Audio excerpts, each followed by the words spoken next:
បាទថ្ងៃនេះខ្ញុំមកចែកចម្លែកដែលពុកម៉ែបងប្អូនទាំងអស់គ្នាដែលគាត់ចង់រកលុយជាមួយនឹង YouTube ហើយណាពុកម៉ែបងប្អូនទាំងអស់គ្នាបាទកាន់លឹះដែលយើងចង់រកលុយជាមួយនឹង YouTube ពុកម៉ែបងប្អូនទាំងអស់គ្នាបងប្អូនត្រូវតែមានវីដេអូ post ជាប្រចាំជារៀងរាល់ថ្ងៃបងប្អូនទាំងអស់គ្នាបាទអត់មានអីពិបាកទេដែលយើងចង់រកលុយជាមួយនឹង YouTube អីជាដើមបងប្អូនទាំងអស់គ្នាបាទសូមបញ្ជាក់ថាអ្នកទាំងអស់គ្នាបាទអ្នកទាំងអស់គ្នាណាជំហានដំបូងពុកម៉ែបងប្អូនទាំងគ្នាទោះតែចេះបង្កើត channel YouTube មួយបងប្អូនទាំងគ្នាណាបាទបងប្អូនទោះតែបងប្អូនហ្នឹងចេះបង្កើត channel YouTube បងប្អូនទាំងគ្នាបាទបងប្អូនមិនទាន់ចេះបង្កើត channel YouTube ទេសូមបងប្អូនទាំងគ្នាគ្រាន់តែចូលទៅក្នុង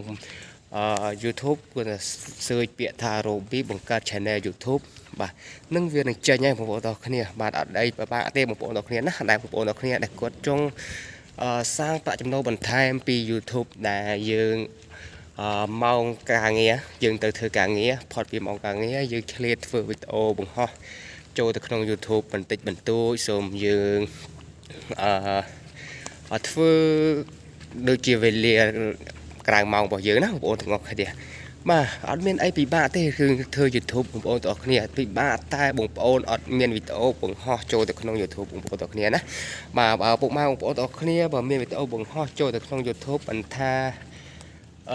វីដេអូវែងមិនថាវីដេអូខ្លីទេបងប្អូនទាំងគ្នាយើងអាចរកលុយជាមួយនឹង YouTube បានតែម្ដងបងប្អូនទាំងគ្នាណាបាទលក្ខខណ្ឌរបស់ YouTube អត់មានអីពិបាកច្រើនដូចជាលក្ខខណ្ឌដែលយើងធ្វើទៅ Facebook ទេបងប្អូនទាំងអស់គ្នាបាទ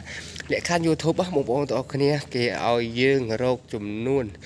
បាទធ្វើម៉េចឲ្យបាន subscriber ចំនួន 1k subscriber និងចំនួនម៉ោង 4000 ម៉ោងនៅក្នុងរយៈពេល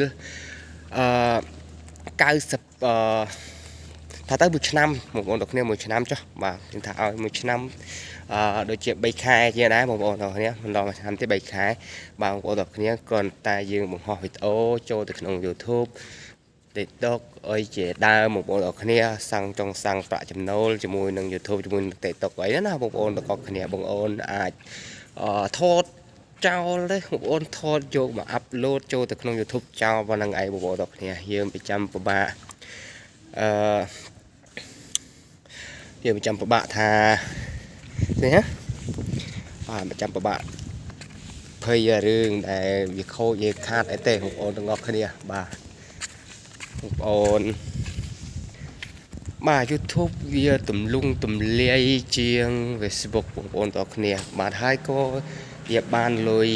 ច្រើនជាង Facebook ឲ្យជាដើមបងប្អូនទាំងអស់គ្នាណា YouTube ណាបងប្អូនបាទយើងអាចថត4-20នាទីក៏បានតែចិត្តអ្នកទាំងអស់គ្នាដែលបងប្អូនទាំងអស់គ្នាចង់ថតណាបងប្អូនបាទ